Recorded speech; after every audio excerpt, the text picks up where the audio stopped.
Olá, pessoal! Hoje, na nossa aula sobre direção escolar, eu vou falar sobre a gestão educacional. Sejam bem-vindos. A direção escolar tem a função de gerenciar tudo que está envolvido no processo de ensino-aprendizagem na escola. Ela irá planejar, implantar e direcionar ações que garantam a qualidade de ensino dentro da instituição. O coordenador é a ponte que une a direção ao quadro docente e discente, por isso, seu compromisso principal é manter a coesão entre esses setores para que a parte pedagógica se cumpra sem problemas e de forma gradativa. A direção e a coordenação, portanto, precisam ser parceiras e manter um discurso afinado, pois elas sustentam a gestão escolar. Então, dentro de uma escola, coordenação e gestão têm que estar unidas, afinadinhas, com o mesmo discurso, as mesmas práticas, a mesma postura, a mesma ação, uma caminha junto com a outra. A coordenação vai ficar mais próxima dos professores e da parte pedagógica, enquanto que a direção, embora tenha que ser informada sobre essa parte pedagógica e também orientar essa parte, ela também vai estar ali monitorando a parte administrativa, né? A gestão escolar ganhou muita força na nossa educação durante a década de 1980. O país vivia um processo de redemocratização política e promulgação de uma nova Constituição, que é a Constituição Federal de 1988, que inclusive é a vigente. Isso refletiu diretamente na educação, que procurava se tornar mais inclusiva e democrática. Assim, a gestão procurava perder o caráter fiscalizatório e de monitoramento ideológico que ela exerceu durante o período de ditadura militar, né? Durante muito tempo, a direção escolar ela se manteve isolada na sua sala, só fiscalizando, com perfil autoritário, só ditando regras, não tinha nada de participativa nem de democrática, ao contrário de hoje. Então, primeiramente, a gestão educacional precisa estar atenta a 3 níveis de planejamento escolar, tá? Primeiro, o planejamento educacional, que é composto por planos nacionais, estaduais e municipais de educação, incluindo programas e projetos desses 3 governos. Então, se você dirige uma escola municipal, você vai ficar bem atento, bem mais atento ao Plano Municipal de Educação. Não que vá deixar de ver o Plano Nacional de Educação ou o Plano Estadual, mas o seu foco vai ser o municipal, porque são aquelas diretrizes que você vai seguir. Depois, você vai para o planejamento escolar, que é o composto pelo projeto político-pedagógico, o PPP da escola, que eu vou falar mais à frente. Regimento escolar, planos de ação, proposta pedagógica, plano e matriz curricular. Tudo isso é feito pela direção e pela gestão, pelo resto da gestão, né? No caso, a coordenação, orientadores educacionais, supervisores, o que tiver na escola, em conjunto com pais e professores. E aí o planejamento de ensino, esse sim é feito pelo professor e pelo coordenador mais especificamente, porque depois que ficar definido e finalizado todo o planejamento educacional escolar, então o planejamento de ensino, que são as práticas, né, e as teorias mais específicas dos componentes curriculares são decididos ali entre coordenação e corpo docente. Então, o planejamento escolar é algo muito importante para todo o processo educacional. A gestão escolar vai ficar responsável por esse projeto, mesmo ele tendo participação de todos. Geralmente, as escolas fazem o planejamento para o ano letivo. O ano letivo é composto de 200 dias letivos, no mínimo, mas ele também pode se estender para um biênio, um triênio. Sendo assim, esse planejamento precisa ser feito antes do ano letivo começar e deve ser o mais democrático e participativo possível, ou seja, contar com a colaboração de todos os agentes escolares. Cabe à gestão promover essa democratização, incentivando a participação de pais, docentes e discentes. Então, a gestão é que vai dar essa abertura, né, para os outros agentes participarem desse planejamento. O diretor irá, então, ler e analisar os documentos vindos dos órgãos superiores, são os planos, né? O planejamento que vem das secretarias de educação, as quais estão vinculadas à escola, ou que está vinculada à escola, discutindo com outros membros da gestão o orientador, o coordenador, o supervisor, enfim, quem estiver ali, né, essas orientações. Depois disso, ele delega aos membros dessa gestão escolar as ações que devem ser tomadas durante o ano letivo. Em seguida, ele irá convocar professores e colaboradores envolvidos no processo educativo para montar democraticamente o planejamento escolar do ano. Por fim, serão feitas reuniões com pais e alunos para finalizar esse planejamento.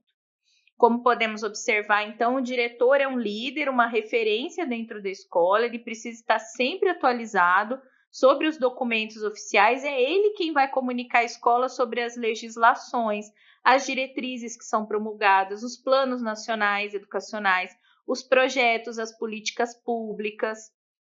Ele precisa ser qualificado teoricamente e ser atualizado em relação às práticas e atividades dentro e fora da sala de aula. Então, ele precisa estar atento ao que acontece na escola e que acontece no campo da política da educação, fora da escola também, para que possa orientar o quadro docente e a coordenação.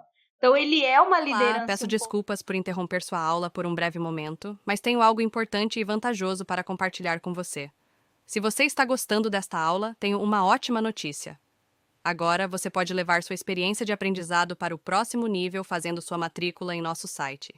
Ao se matricular, você terá acesso exclusivo a uma série de benefícios. Primeiro, você pode baixar a apostila completa do curso em PDF, perfeita para acompanhar as aulas e revisar o conteúdo sempre que precisar. Além disso, ao concluir o curso, você terá a oportunidade de adquirir um certificado de conclusão, um grande passo para o seu desenvolvimento profissional e acadêmico. E sabe o que mais? Ao assistir às aulas diretamente em nosso site, você terá uma experiência de aprendizado sem interrupções ou propagandas. Isso significa mais foco e eficiência no seu estudo. Então, não perca essa chance. Clique no link na descrição deste vídeo ou visite nosso site para se matricular agora mesmo. É rápido, fácil e vai transformar a maneira como você aprende. Agora, vamos voltar à aula. Obrigado por sua atenção e nos vemos no site. Então, ele é uma liderança e um ponto de apoio dentro da escola. Ele vai orientar coordenadores, orientadores e professores nos procedimentos pedagógicos, teóricos e práticos. Então, por exemplo, quando foi promulgada a BNCC, e a gente sabia que 2022 era o ano de mudança do ensino médio, os gestores e os outros gestores e os professores procuram a direção e falam: como é que vai acontecer isso na nossa escola? Como é que nós vamos reestruturar o ensino médio? Ele é um ponto de referência, é ele que vai orientar, né? Ele vai promover um ambiente saudável de trabalho, onde todos devem ser ouvidos e respeitados, gerenciar e monitorar as ações pedagógicas pensadas no planejamento, organizar e agendar as reuniões pedagógicas e garantir a qualidade de ensino. Então, continuando, o diretor é responsável pela aplicação da metodologia escolhida no planejamento em todos os setores da escola. Então, por exemplo, se a escola vai adotar uma metodologia ativa, de acordo com a BNCC, ele vai ver como que isso vai funcionar dentro e fora da sala de aula. Por isso, é fundamental que ele conheça e saiba aplicar essas metodologias ativas que são requisitadas pela nova BNCC. Então, ele não pode ter um conhecimento só administrativo, financeiro, né? Ele precisa ter também um conhecimento pedagógico.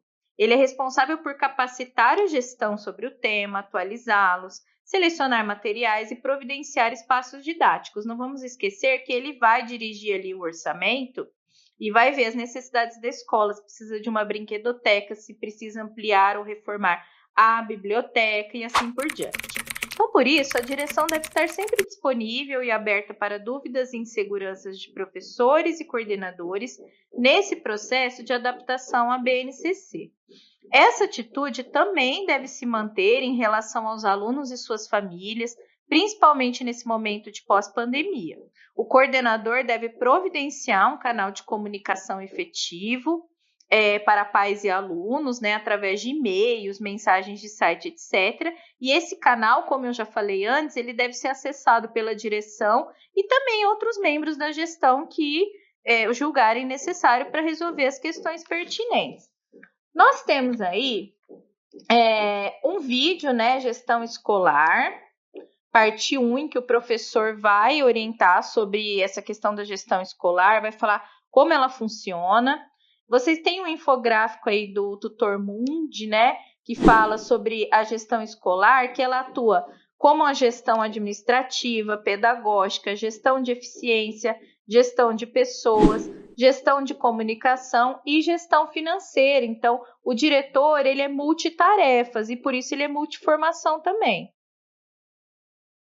Então, quais as dicas que eu dou para uma gestão escolar, seja ela o diretor, o coordenador, ou mesmo outros participantes da gestão, como orientadores e supervisores?